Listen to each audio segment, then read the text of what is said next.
आत्मने नमः। अथो पंचदशोऽध्यायः। स्त्री पुरुषोत्तमयोग।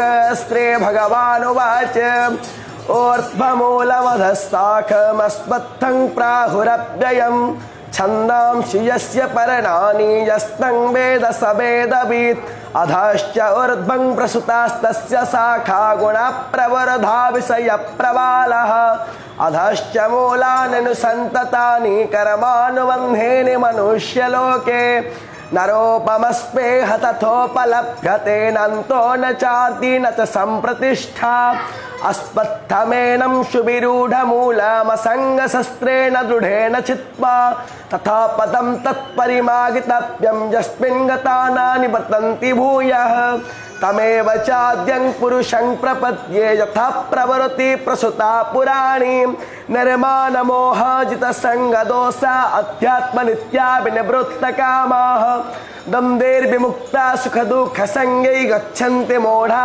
पदमन्वयं तद्भासयते सूर्यो न शशाङ्को न पावकः यद्गत्वा न निवर्तन्ते तद्धामं परमं मम ममैवांशो जीवलोके जीवभूतः सनातनः मनसष्ठानीन्द्रियाणि प्रकृतिः